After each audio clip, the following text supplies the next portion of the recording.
Hey everyone, welcome to the first round of Patreon topics, where Patreon members can select topics they think would be fun for me to discuss. First up is Raphael, who had 5 topics, but I figured I'd do them all since I don't have many patrons at the moment, so consider it an early adoption perk.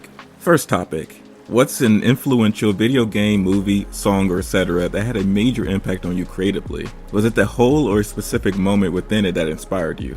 Do you ever make nods to it in your animation or art? Honestly, I think Metal Gear Solid had the strongest impact on my Binary Rose series. If it wasn't the idea of characters talking social political issues with each other, it definitely had a big influence on the main characters. Okay, so story time. This will reveal the entire plot of my series. Since it's cancelled, I might as well just lay it out here. In Binary Rose, we follow Isaac, who was going by the name of Black Lightning, to cut ties with Abraham. It was hinted at in Better Days that he had religious parents, and one of those silhouettes was Abraham. At the end of the last chapter, Isaac decides to go by Isaac again, hinting at the possibility of wanting to fix his relationship with Abraham. However, before all of that took place, Abraham felt saddened by Isaac's sudden departure and ended up cloning him with the help of Ezekiel. The clone was a perfect copy of Isaac's personality, but stronger in abilities. This clone was named Ishmael.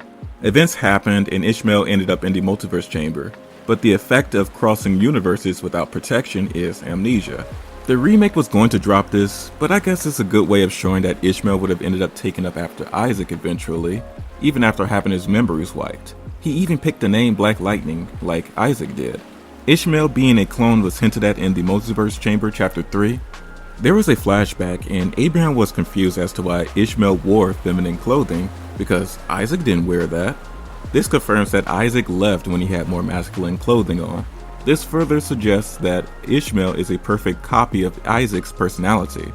However, things happen in the multiverse chamber which would corrupt Ishmael, sending him on a dark path. He sees an ancient Abraham who is conquering the multiverse, and so he wants to use the multiverse chamber to wipe the multiverse of Abraham. Yeah, clone or not, Abraham's children would rebel against him. The weight of affinity begins to further corrupt Ishmael. He meets the Black Lightning variants and begins to wonder if he's unique at all. He later finds out that he's a clone and has a crisis of identity. He believes the variants were based on Isaac, not him, and decides he wants to be the true and only Black Lightning by wiping out the others. His ego can no longer bear the idea of just being a speck of sand on a beach, but it was worse than that. His existence was a lie. This is when the original Black Lightning shows up to stop Ishmael before his plan could be completed. So the 3 Black Lightnings represented 3 ideas. Ishmael represented self-determination, bending fate into our will. He wants to eliminate all variants of Abraham, so none of them can have the possibility to conquer the multiverse. Of course, it doesn't end there, because he has ambitions beyond that. Black Lightning represented nature. No man, Ishmael, nor God, Abraham, should tamper with the natural order of the multiverse. Let each universe play out how they naturally should. Isaac served as a bridge between the two. Nature and self-determination can coexist, or in fact be one and the same. This ancient Abraham has never made an appearance in the series. He was going to eventually reach the multiverse chamber, and then eventually the Binary Rose universe. This Abraham's deal is that life needs God's guidance, or else it will ultimately self-destruct. His time traveling throughout the multiverse has led him to this decision, and he will not compromise, because he knows what will happen if he does. Devote your life to God. There are no other option. He views Ishmael as proving his point about humanity's tendency to self-destruct, and thinks Black Lightning is a coward who refuses to take action to help humanity.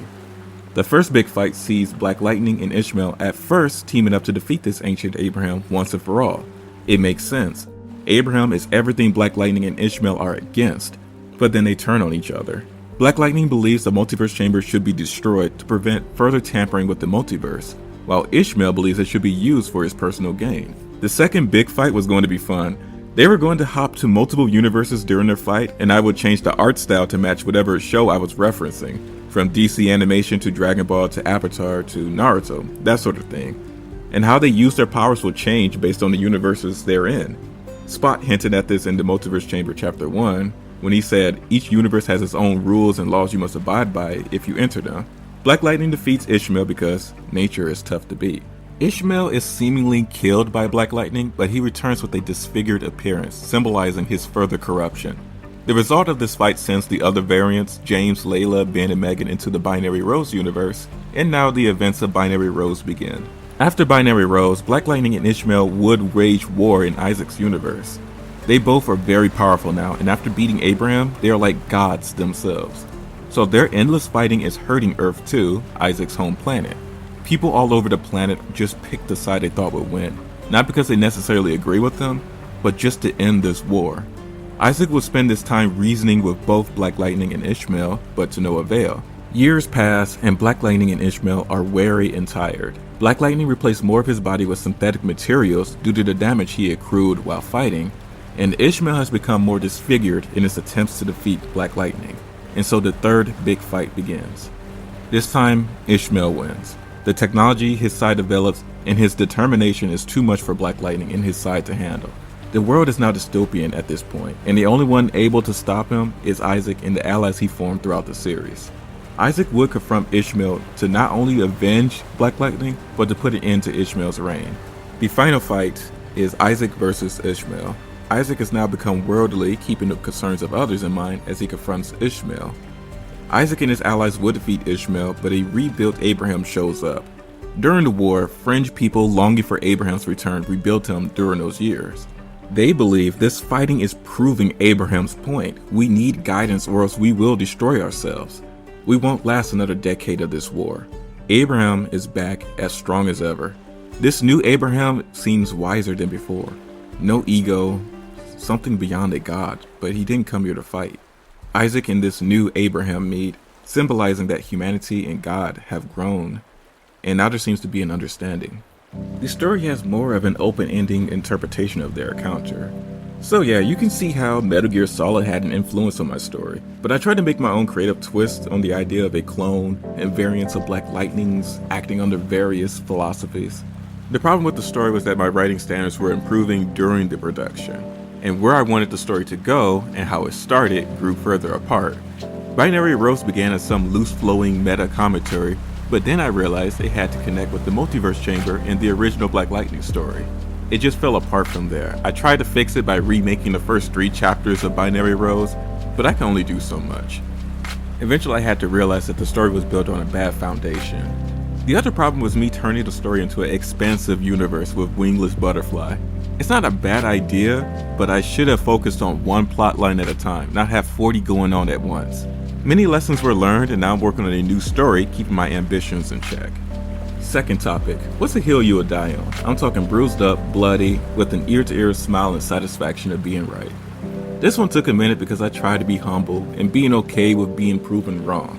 But if I had to choose something, it would be using nuclear energy as a source of power. The reason why people have a negative regard for nuclear energy is likely due to nuclear disasters, which many were the result of bypassing safety measures, trying to cut corners to get a leg up on political enemies. That's understandable, but when handled responsibly, we eliminate carbon emissions from our energy source and have reliable and beefy energy output. This is something I think we should pursue, but I understand why many people are hesitant to follow through with it. Third topic, unrelated to the first one. Any good movies this year you liked? If not, why do movies suck this year? I didn't watch that many new movies this year, so my answer will be due to the lack of sampling. The movies I've seen were Alien Romulus, Speak No Evil, and Deadpool and Wolverine. And luckily, I happen to like all of them. Alien Romulus was awesome. No spoilers for anything, by the way. I haven't seen any of the Alien movies, so I watched 4 to prepare myself for Romulus. The first movie, Alien, was amazing as well, and now I can understand why people regard the first movie highly. The crew felt smart, but so was the alien and it was oppressive. The second movie, Aliens, opted for more action over horror, but I enjoyed it for what it was going for. I liked Ripley's bonding with the girl throughout the movie. Prometheus gave me mixed feelings. I enjoyed the philosophic undertones the movie was going for, but I don't think it satisfied me by the end. The crew did a lot of dumb things. Like, do you have any self-preservation? The saving grace for this movie is the horror and fun alien lore. Alien Covenant was disappointing. I thought it would further elaborate on the Prometheus theme, but I could feel the rise of Skywalker energy coming from it, walking back on what the previous film established to course correct. Some things were fine, like I liked the dynamic between the 2 androids, and I liked the final standoff against the alien. After hearing great things about Romulus, I had to check it out. If you enjoyed the first Alien movie and the lore that's established so far, you'll enjoy this movie. The horror was effective, and while there was a point where the movie could have ended just fine, I enjoyed that extra part. I really like the alien lore, so I don't mind more of it. One thing I must say, the shots of space and the planets were fun to look at in this franchise, even in Alien Covenant. And yeah, it's no secret I like me some space. Speak No Evil is a slow burn movie, but I like seeing things slowly unravel. James McAvoy's character was engaging to see, and the only negative thing I have against the movie is that the family were dumb. I get that if they were smart, there wouldn't be a movie, but that just means the writing was weak in that area. Other than that, I liked the movie. Deadpool and Wolverine was fun, and I'm glad it wasn't Disney-fied. The chemistry between Deadpool and Wolverine was fun to see. And much like the Deadpool humor from the first two, I'm fine with seeing it once in a long time. I can't rewatch these in a quick time frame because the humor relies on catching you off guard. It might be a me thing since humor is subjective. But this movie does give me hope that the MCU is willing to switch things up. This is me post-edit. I watched a couple more movies worth mentioning since this recording. The Substance was interesting in how it comments on the societal expectations placed on women in the entertainment industry. The industry deems Elizabeth past her prime, and the executives want the next new thing. It's done in a unique way. Elizabeth injects herself with the substance from some company and has to switch with her younger cloned self every week. Each time she switches, you can see how people treat her differently and how her insecurities begin eating at her. And yeah, this movie has disturbing body horror throughout it, not for the squeamish. Also, Smile 2. I've seen the first one, and honestly, I enjoyed this one just as much as the first. Lots of creative, creepy moments, and yeah, there are jump scares, but the creepiness comes from how this entity is toying with Skye's sense of reality. All I can say about the ending is, where are they going to go with this? The quality of the movies are about what I expected. Of course, there are bad movies. I didn't care to watch Joker 2. I felt it didn't need a sequel, and the reception certainly wasn't going to make me watch it. But yeah, I don't let slop influencers convince me that everything sucks because nitpicks and forced outrage. Watch movies that seem interesting to you and avoid the ones that don't. It's really that simple. Fourth topic, have there been any big ideas that you have had that seem too big or complex to try to convey through your animation due to time constraints? If you're in a hyperbolic time chamber for as long as you want with your favorite snack, what absolute fire are you creating? I guess I sort of answered that with the first topic. I really like the Black Lightning story, but it's too grand of a story for one person to tackle alone. Now I'm taking that idea and turning it into something I can do within my limitations. Shout out to Season Red. Fifth topic, what's your favorite snack? Related to the fourth one. Hot Cheetos. I'm kidding. My favorite snacks are trail mixes of a variety of flavors. They're good to eat while I'm working on it. Whatever. That should do it. I have fun working on this, and I hope to start another one next month. I know I was late on this, but I was working on it as fast as I could. I got a bit of an update. I plan to bring in some of the ideas I was saving for Season Red for my next video. I might even make it a pseudo season of its own, due to it becoming far more creative than what you've seen in the past 3 videos. A huge part of me doesn't feel satisfied with being lazy or making low effort work. You can expect self-contained stories based on the commentary topic, and even the commentary bits will be crazy. Most likely these videos will take about a month to make, but everyone's already waiting that long, so why not make it worth it?